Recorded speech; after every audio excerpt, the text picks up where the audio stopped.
Title: My wife said, girls' nights matter more than marriage. Paper means nothing. That evening I packed up quietly. When she returned the next day, she found a note on the empty drawer. Start. She laughed when she said it.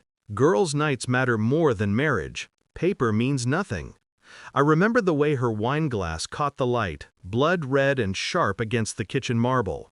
She didn't look at me when she said it. She didn't need to. That was the point. That was the night I decided to disappear.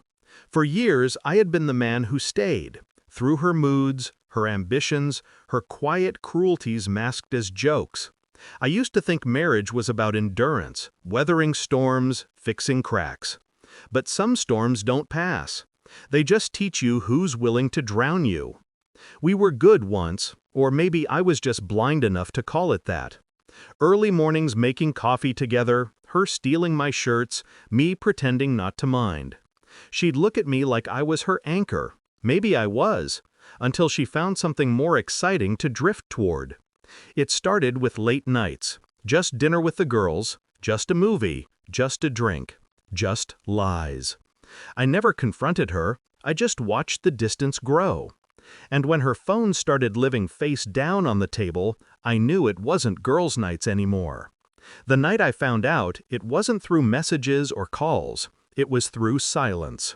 She came home smelling like perfume that wasn't hers, skin brushed with laughter she hadn't shared with me in months. I asked, "Good night?" She smiled, tired, distracted, and said, "You wouldn't understand." She was right. I didn't understand. But I would. Revenge doesn't come in anger. It comes in quiet calculation. I learned that the hard way. While she slept, I copied her passwords. I traced her transactions. I followed the trail she thought she'd buried in her private account. Hotel bookings, dinners, Uber rides to places I wasn't invited, and a name that appeared too often. Zara. Her best friend, her alibi. It wasn't just infidelity, it was collaboration. I didn't rage, I didn't yell, I planned. For 2 months, I built my exit. Every document, every account, every asset, slowly transferred, rewritten, or withdrawn. She never noticed. Why would she? I was the predictable husband, the one she thought was too soft to strike back. While she went on her girls' nights, I emptied our joint savings, bit by bit. While she texted, "Be home late," I drafted a lease in my name, a small place across town, furnished and ready. While she lied, I smiled. I learned to match her silence with my own. The night before I left, she came home at 2 a.m. I watched her from the couch. Makeup smudged, hair undone, keys fumbling. She looked like someone who'd forgotten where home was. She didn't see the packed suitcase behind the curtain. She didn't see the letter I'd already written. When she finally went to bed, I walked to our room, the same room where we once planned our future, and looked at her sleeping face. I didn't feel hate, not even sadness, just clarity. Love ends quietly, like a candle running out of wax. Morning came. I made coffee one last time. Black for me, 2 sugars for her. She didn't wake up to drink it. By noon, the house was clean, my clothes gone, drawers empty. The only thing left was a note, folded neatly inside her favorite drawer, where she kept her jewelry and secrets. It said, "By the time you read this, I'm long gone. Ask your friends to cover your bills now." I didn't expect to hear from her, but by evening, my phone exploded with calls. Then messages. At first, anger, "How could you?" Then panic, "Where did you go?" Then desperation, "Please let's talk." I didn't answer.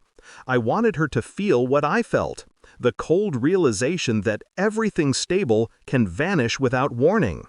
Her friends didn't pick up her calls either. I had sent them each a message that morning, screenshots of her messages to me, her double-faced words about them. The kind of truth that rips through shallow loyalty. By the time she turned to them for comfort, they had already turned on her. Days passed. She kept trying.